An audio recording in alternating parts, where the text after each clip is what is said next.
All right, good evening, everyone. Welcome to the Planning and Development Committee meeting for Monday, September 12th, 2016. We have a quorum. I'm calling the meeting to order.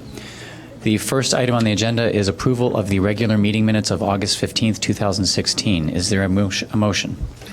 Second. All in favor? Aye. Aye. Any opposed? The minutes are approved. The first item for consideration tonight is P1, Ordinance 115016. It is a plan development proposed for 824 through 828 Noyes Street.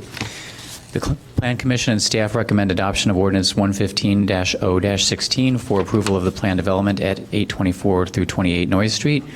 The four-story, 44-unit mixed-use residential building would have a 3,200 square foot ground floor commercial space and 35 parking spaces on site.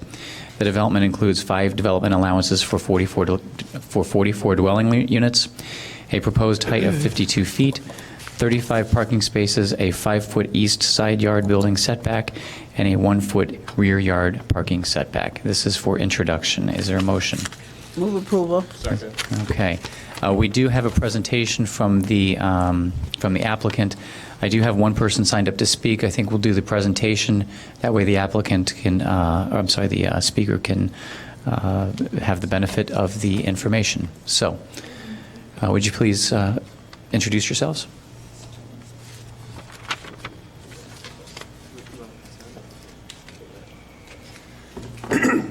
Hi, my name is Greg DeStefano. I'm president of GDS Acquisitions and Development, a small real estate company located here in Evanston.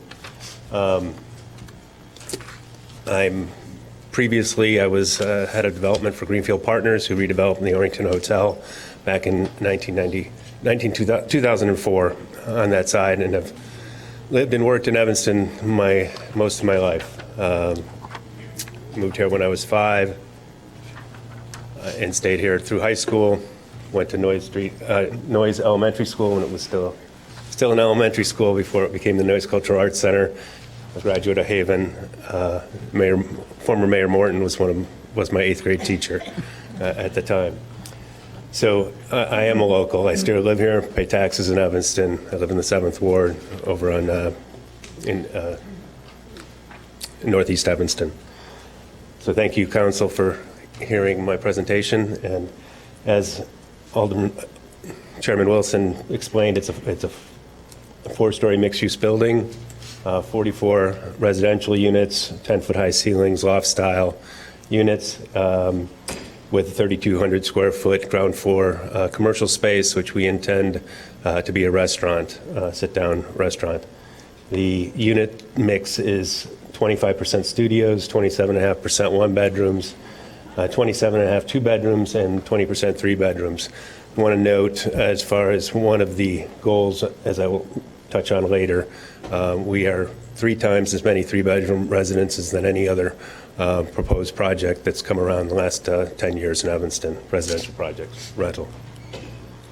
So, how do we? Oh, this gives you an idea of the existing building condition. It's a 1-story, 6,800 square foot retail building.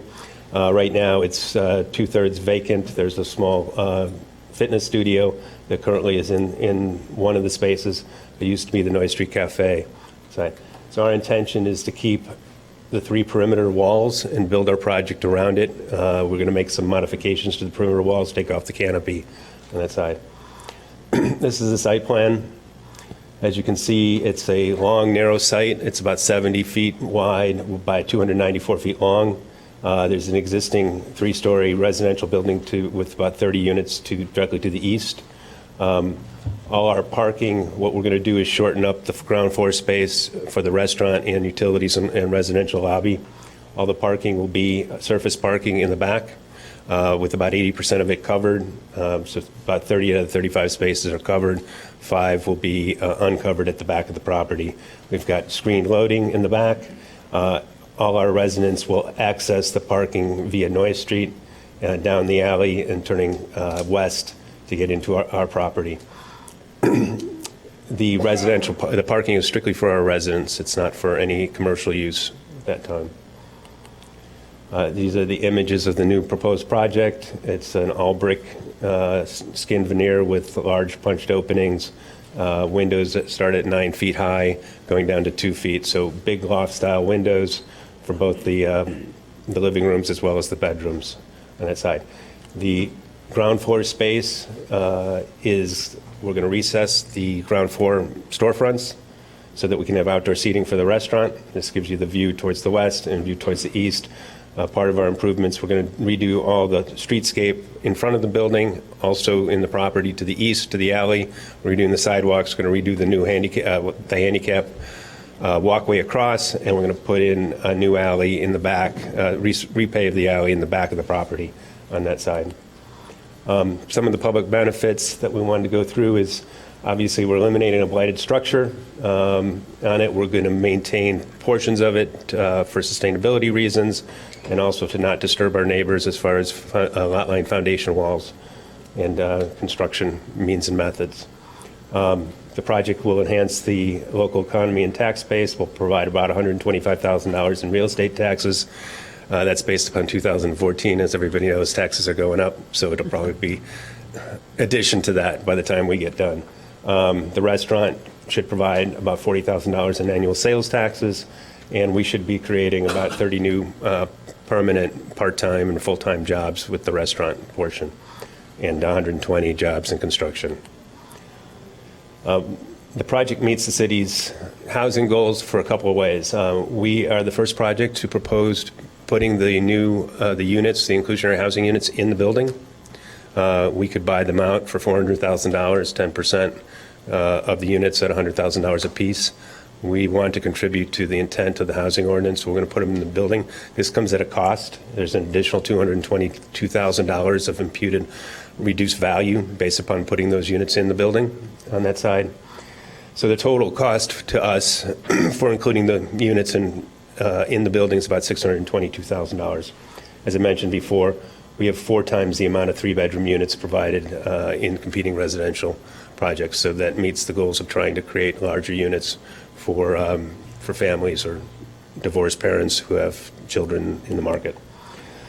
This gives the list of improvements, the public benefits improvements we're going to do. As I mentioned, the parkway paving, landscaping, replacement of adjacent sidewalk, replacement of handicap sidewalk, the southern alley, some landscape for the adjacent lots. We're going to contribute $10,000 to the Public Art Fund for a project, a art project within the immediate neighborhood. We're going to contribute to the Divvy Bike program, $10,000, and we're going to provide a real-time transportation board in the lobby that shows when the CTA trains and the bus trains are coming to the project. And then we're going to also offer car share memberships for each one of our units for the first-year tenants. The project will reach Elite Silver per the city's ordinance.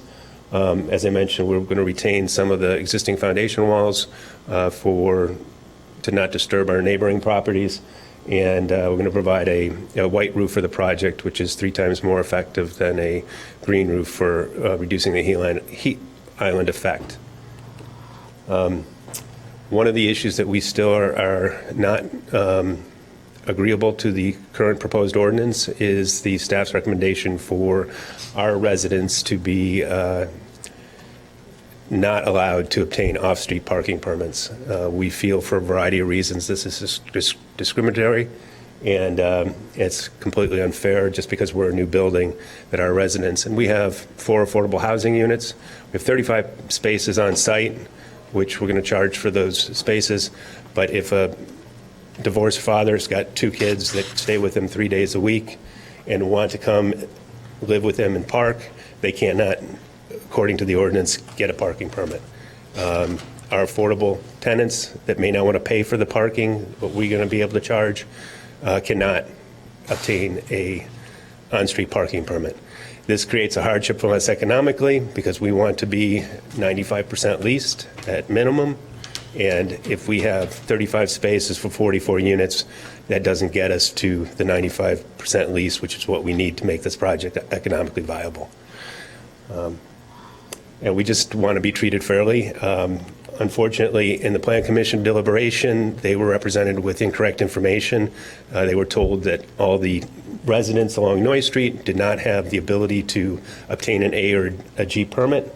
We did a little bit more research, and we actually provided that information prior to the Plan Commission meeting. For some reason, it was not not corrected when Plan Commission took it under deliberation. But as you can see, all the units in our area, our site's the only one that does not in A or a G zone, and our belief is that's because there's no residential units there. If it had residential units, it would be in the A zone as shown on this side. So that's our presentation. We'd love to take questions.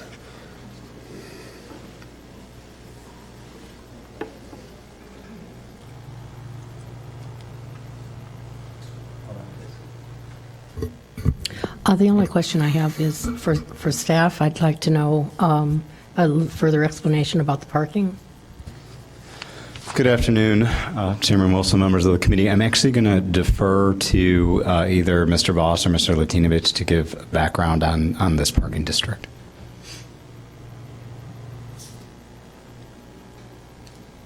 Thank you.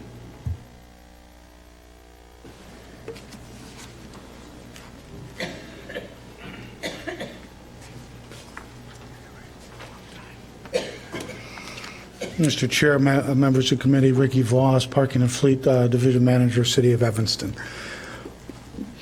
And I had to do some additional research on this zone, and I looked up the ordinance to clarify today. Right now, according to the ordinance under 101110, subparagraph F6, District A, permitting and parking in the area on Noy Street. The only areas that are covered are east of Sherman, going from on one side east of Sherman to Orrington, and then from Orrington to Sheridan Road. The area that the learned gentleman was speaking about on noise between Sherman and Ridge is not currently covered under the ordinance. It's the same thing with District G, which is just west of this location and covers Maple going south, and some other areas going north of Noy Street, but they also are not included in that ordinance, which would be 101110 subparagraph 7-8, and currently that's the way the condition is. That's the way the ordinance reads. Thank you, Mr. Okay. I know exactly where this is. Tell me again exactly why this building, the residents in this building are not eligible for parking permits, neighborhood parking permits. Basically, because in the current ordinance as it stands, nobody in that entire block is technically eligible for permits as written in the ordinance. Are there any other residents in that entire block? There's a building at 800, and there's buildings at 9 and 1000 block above the store faces, yes. Why were they excluded? I have no idea. That ordinance was created, let me look at my notes, please. The original ordinance was created in 1987 for ordinance Orrington to Sheridan in 1987. On the north side, Sherman to Orrington in 1989. And the District G ordinance was also created in 1989, and there have been no amendments since that to the ordinances. What streets have restricted parking? Sherman? It would be Sherman, Noyes east of Sherman, Noyes. Maple north of Noyes, areas of Ridge north of Noyes, and south of Noyes.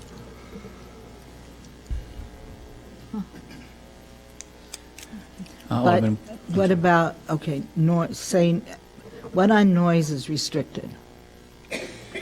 What on noise is restricted? Nothing. Just strictly east of Sherman. East of Sherman? Yes, okay. ma'am. So any place on noise, mostly metered? Yeah, in the 800 block, yes. The 8, About at 9 night? are strict and are metered spaces. Most of them are commercial. Is there night parking on noise? Yes, I believe after the meters are done after 6 o'clock, Okay, yes. so there's night parking on Yes. noise? So that's allowed? Yes, ma'am. What about the lot at Noise Center, Cultural Center? Noise in Central? No, Noise Cultural Arts On a Center. Cultural Arts Center? I'd have that to a double permanent check, lot? but I'm pretty sure. Permanent? It's Well, permanent. part of it's permanent and part of it is metered. Okay, but what about at night? Is it a At night, I would- 24-hour lot? I'd have to check the ordinance myself. Might want to look at that. Or I can have staff check it now, and then they can get back with me shortly. I mean, I don't know, it might be helpful. Alderman, when was it a question? Mr. Voss, Alderman Rainey may have asked this, but I might have missed the answer. So on noise west of the tracks, so that would be in the resident G area, is that correct? Yes, Okay. on Maple. Right. No noise from up to Ridge. So none of the buildings that face onto, that are on noise between the tracks and Ridge are in the G resident area? Correct. Do all of those buildings only face noise, or do some of them curve, some of them on the corner? Yes, ma'am. Some of them face on Maple with Maple addresses along, and there's no parking at all west of Maple for anybody. It's a no zone, period. On noise? On Maple, on On noise, on right. noise. There's no parking over there. If Just the, west of Maple. if the buildings have a noise address have a Maple address on, or do those buildings have G resident parking? They are eligible because they are located, and because the way the ordinance reads is that if you have address within, on that block face, in other words, Maple, you are eligible to apply for a residential parking permit for G, Even though it might still be the same building? even though it might be the same building, yes, So ma'am. it actually could be a building that's kind of L-shaped at the corner, and the lucky folks whose address is Maple get resident parking, but the unlucky ones whose address is noise, even though they come in the same entrance? I will assume yes. Okay, all right. Thank you. Alderman Fisk, question? It's not so much a question, but it's a comment that this is a small shopping district next to the Noise L station, and we've worked very hard over there to actually increase on-street parking for the businesses. And we created some new spaces when we put in the handicapped crosswalk about a year and a half ago. We created some new spaces and found out that we could get a couple more cars in there. And so with the cooperation of DD Finer Foods, that has a parking problem and tries to protect their lot from parkers who may want to shop or go to the Noise Cultural Arts Center or spend a little bit more time. We found a way to do this, and I was very happy about that. But this is essentially on Noise Street between the alley west of Sherman and Maple is a business district. And the parking there is very, very important to serve those businesses. If we hope to attract any more niche retail on that site, we really, really need the on-street parking. And I would also say that having lived in that area for a very long time, Sherman Avenue and Maple are all parked up. I mean, you cannot park there. You have to go all the way down to Lincoln to find a parking space, and to add anywhere from maybe 80 more parkers on the street would be very difficult. So that's one of the reasons why I'm glad there's parking on the site, and I would strongly encourage and would ask the applicant if they had considered a lower cost. I mean, $150 a space on site. I mean, I can see that there would be a number of people in that rented space in that building who would not want to pay $150 for a parking place, but if parking were included or offered as part of the rent, maybe that would be something that folks could do. If we have three people sharing a three-bedroom apartment, for example, with one car, maybe they could split that cost. But $150, I think, is really I don't know anywhere else in the neighborhood, from people who rent garages to our city lots, that charge that much for parking, and I'm just worried that that's going to push more parking on into a very, very congested neighborhood. Alderman Holmes, was it a question or? Yeah, I was going to ask Mr. Voss if you could check to make sure about Noise Cultural Arts Center with the parking overnight, and also under the tracks, because there is parking under the tracks. There's meter parking there as well. Yes, ma'am.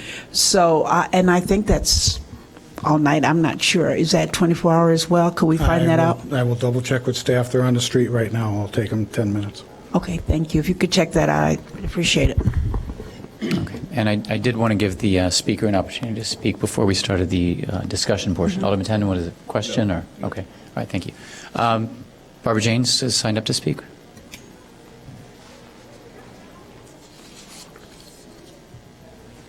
Are they finished with the presentation? What's that? Is he finished with his presentation? Good evening, Barbara Janes, 802 Colfax Street. I'm going to read a statement, and then I'm going to present to you 6+ pages of petitions, which people have signed with some of the concerns that the neighbors have. And parking, I have to say, was one of the biggest issues that came up in conversations with people. While I appreciate that the developer has made such constructive responses to neighbors and city staff to improve the appearance of the building at 828 Noy Street, there are still major problems with this proposal. Specifically, the building is too tall, too dense for the neighborhood. The wood frame construction is inferior to the surrounding buildings. The developer has asked for significant site allowances but lacks public benefits. The unit size means the building will be targeted to students in a neighborhood that already suffers overcrowded student houses, absentee landlords, and problem behavior. It should go without saying that the neighborhood residents know from experience that any building that is primarily occupied by students will not attract or retain the spectrum of residents that the developer suggests. The Planning and Development Committee should reject the plan and as presented and send the applicant back to the drawing board. Larger and fewer units would help create a more diverse tenant base, and frankly, the neighborhood needs more adults and families to help counter student behavior. Transit-oriented development is really intended to serve commuters rather than students walking or biking to campus. And there's still a question of the property taxes. Please ask the developer to clearly state how the city and county will be made whole through the sale of this property. And when he says that it will remove a blighted building, the reality is the only reason that that building has sat basically empty for the length of time that it has is the convoluted question of the property taxes. There has been interest in that property, but the fact that taxes hadn't been paid on that property since 2003 has really made some people just walk away. On a related note, please also ask the developer why he declares it is necessary to build essentially a Chicago 3+1 when the surrounding buildings are substantial brick and mortar buildings with strong foundation. Is there an environmental study stating that there are in-ground conditions that would necessitate more expensive construction than the developer is willing to undertake? Let me say this. The building is too dense for the site. The developer is requesting 44 units in the building where 12 would be permitted. In order to have 44 units, he will build lot line to lot line with no open space. The alley south is much too small to accommodate the traffic generated by the building, especially truck traffic that will immediately be generated by many tenants moving in. They will greatly impact the quality of life. and there are no public benefits. The developer keeps touting that there will be 4 affordable housing. That's great, but he's required to do that. The contribution to the divvy bike sharing and the public art fund were only there because city staff suggested it because he hadn't come up with anything. LEED certification is required. If, as the developer states, the 35, well, you've talked about the parking issues, so I'm not going to talk about the parking, but that is very problematic. The developer is touting that he will have a train tracker in the lobby. That's only going to benefit the residents. And the crosswalk, the motorists have to stop at the crosswalk. There's nothing wrong with that crosswalk. The only elevator for both tenants and furniture is at the front of the building. The problem with the single elevator at the front of the building is that I can guarantee you that because of the elevator's location, moving trucks will park on Noy Street and create traffic congestion that will impact the small businesses on Noy Street. I urge you to reject this project as presented. We do not oppose something going there at this site, but whatever goes there must be smaller, better constructed, and of higher quality. And some of those same issues are stated in these petitions. Thank you. Alderman Tenden, you have your light on? My comments were part of the discussion. I think we're ready for discussion. Okay. No. It doesn't sound like we're going to resolve the parking questions and issues tonight, but I will say I do think, I'm in favor of providing some sort of relief for the building. I think it seems a little unfair to make such a requirement when others, buildings in the area seem to slip by on other sort of technicalities. So I would like to see some relief on street parking for special situations that might occur and for those tenants who really can't afford the rate of parking. Thank you. And I'm interested to see what additional information we do get on the parking situation. It's obviously, what's that? Yes. Yeah. So he's got it already? Yes. How about that? Of course he does. The transit-oriented developments, of course, you want to walk the walk and have people use the transportation. But at the same time, other developments, I think, in town have more of alternatives. If you're close to a parking garage, you've got a clear alternative. So I do have some pause on the prohibition on the neighborhood parking. But Mr. Voss, I understand you have, and I see your light, Alderman Fisk, but did you have more to? Oh, okay. No, not yet. Okay. It should be a couple more. Okay. Alderman Fisk? Thanks. I just wanted to add to your comment. If we're going to do that and take a look at Noy Street, then we really have to look at Central Street. We have to look at, the rest of the city where people are building buildings like this and seeing what parking relief we're going to give them, because that's going to create a real problem. I mean, if we single out one, then we have to do it for everyone. And did we I don't remember, the newer building on Central Street, did we allow them? No. We did not allow them to get parking permits. You're talking 1620 Central, I don't the one remember under what- construction Yes. across from Ryan Field? Yes. Yes. So we no, they told- were not permitted. Are they allowed to park in the Ryan Field parking lot at night? I don't believe that was part of that ordinance, no. Okay. No. So that to me is a sort of precedent. And I think getting, I suppose I'll call it a recap of the other projects, other things that were approved, and the resolutions on those would be useful. It is for introduction, so we've got some time to sort through that. Okay. We might, yes. Yeah. Can I say that on the record? Okay, I see no further lights. All those in favor of introducing... Wait, a light? You didn't use your light. There's Did a you turn it light. on? Oh, I'm sorry. I turned on the wrong thing. I had a light on. It was the wrong Alderman So Ravel. there we go. Okay.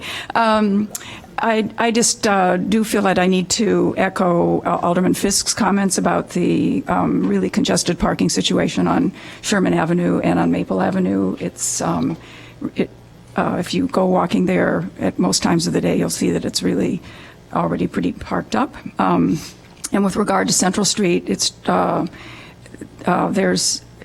we did not, well, it was before my time, but my understanding is we did not give any permission for the residents in those new buildings to get resident parking permits. But I just would also say that the Central Street area is really congested parking-wise, primarily, I think, because of the renewed economic activity provided by the restaurants and such, which I think we're all delighted to have those restaurants, but there's the spillover in terms of parking from the restaurants.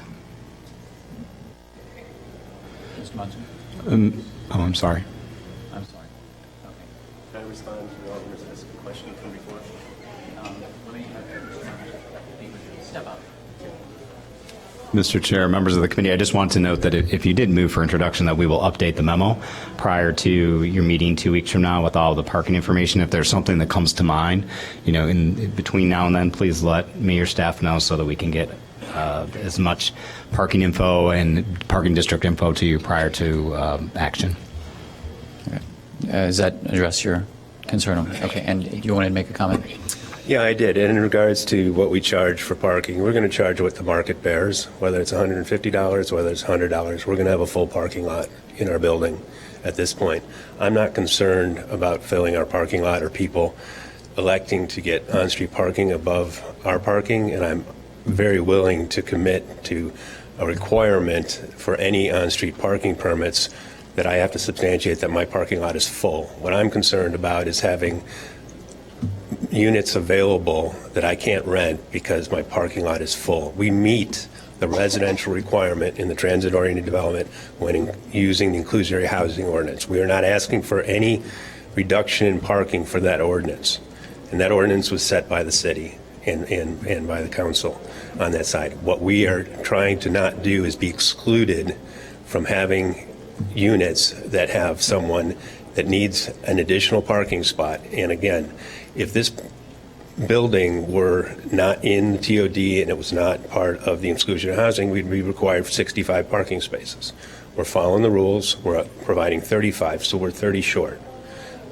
I just want our tenants to be able to get a parking spot and be able to rent a unit and not be sitting there with units, 15 units, which I can't rent, or 10 units I can't rent, or my inclusionary housing units that may have a family that's there that have a car.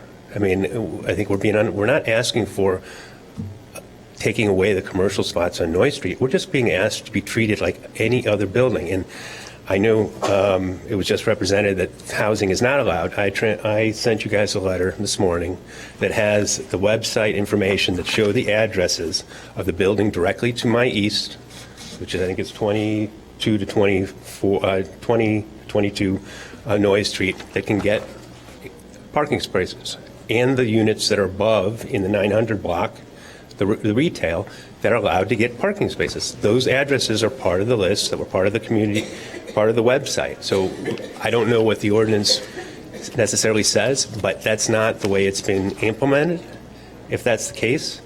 We just don't want to be excluded because we're a new building on the block for not being able to get parking spaces, on-street parking spaces for tenants that may need some. Thank you. Thank you. Alderman Fisk. I had a question for Mr. Voss. Ricky, oh, good.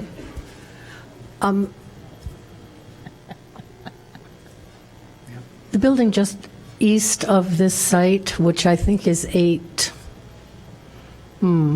something or another Noy Street. 8, 12, and 22, I believe.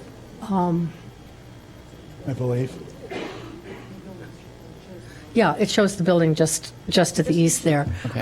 Are the people in that building eligible for parking permits? I'd have to check the actual address. We've only issued 2, and that was an error. I asked staff about it today. 812 and 822 were issued an error. Past that, not that I know of. Okay, They're not eligible. they're not eligible. All right. And- And that's the building just to the east of the subject property? Yes, ma'am. Okay. Alderman Rainey?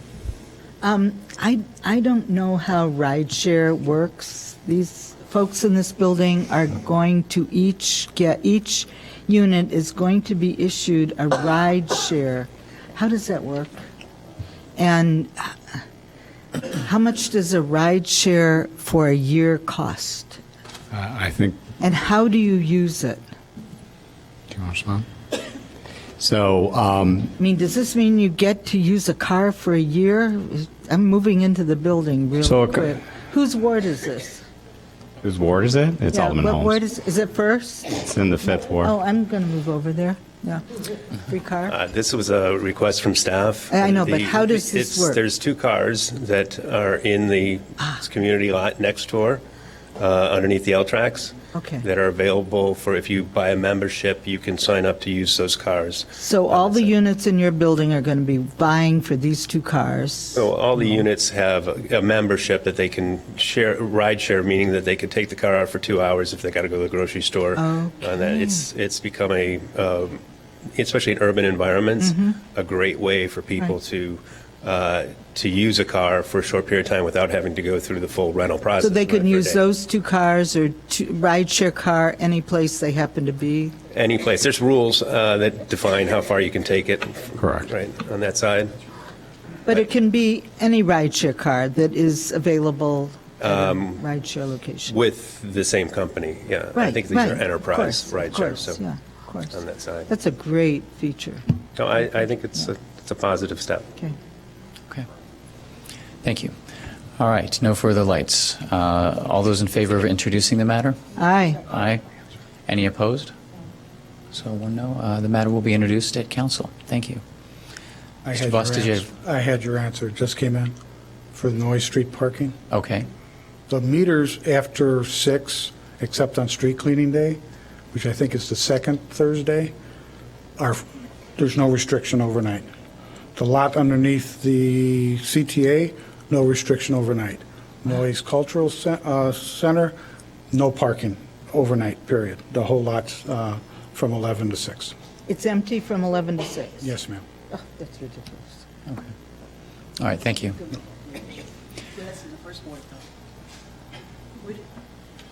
All right, Completely empty lot. That's Right. dumb. the next item on the agenda is an item for discussion. Alderman Fisk, I understand, has a recommendation for a reference. Alderman Fisk? Yes, thank you, Mr. Chair, I appreciate that. So the reference that I have is to make a group homes in the R1 zoning district special uses rather than by right uses. This is for Category 1, I believe is the only one that's affected. And that's my reference to the Plan Commission. All right, thank you. Doesn't require a vote. Does anybody wish to comment on it? Alderman Rainey?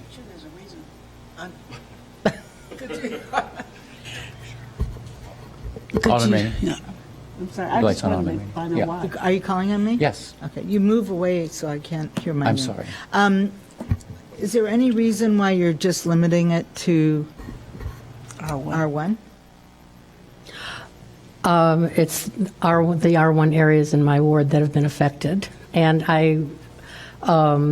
as I read the zoning ordinance, again, correct me if I'm wrong on this, the Category 2, the children's group homes are already special uses Oh, they are, in okay. R1? I haven't- Is that correct, Amir? Okay, and... What about in R5s? Do you know? Are it- they special uses in R5? In the other zoning They districts, I are. believe so. Okay, all right. Well, here's one other comment I have to make. When we make a reference to a non-aldermanic committee, non-standing committee has to be made by the council. And I will definitely vote for it, but we should do it by the council, Okay. at the council meeting. Alderman Holmes? Are we sure about other areas that they already special uses? Because I don't think so. Actually, I'll let Demir respond to that. Not, Sir- I don't think Group 1. I don't think the Category Right. 1 are. Good evening, Chair Wilson and members of the committee. Demir Latinovich, Planning and Zoning Administrator. So the city ordinance differentiates between various types of residential care homes, and different types of residential care homes are allowed differently across various districts. Oh. So the category 1, which is 4 to 8 residents, is the one that's allowed by right in all R districts, all B districts, C1A, all D downtown districts, and then some manufacturing districts and transitional districts. And then as a special use, it is only allowed, that category 1, 4 to 8 residents, it's only allowed in the MUE, that's mixed use employment district.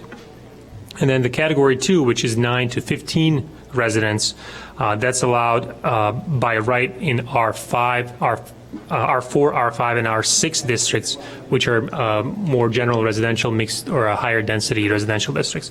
And then in a lot of other districts as a special use. Thank you. I just know that there are residential care units in my ward that didn't get there by special use. They were just there by right. So that's why. So it's not. I know. Okay. Mr. Munzer, do we have any communications? We do. Real briefly, I just wanted to, as you're all well aware, this is Mr. Latinovich's last meeting with us. No one wants to boo more than me, trust me. So I just wanted to thank him. He's been an excellent neighborhood planner for us. He was an excellent planning and zoning administrator. He is taking a job much closer to home so that he doesn't have an hour-and-a-half drive each way, which I'm sure will make his family happy. But I wanted to thank him very much. He's not quite done yet. He's got a little work to do tonight at council and plan commission, so not too many goodbyes, but I just wanted to thank you. Yeah, absolutely.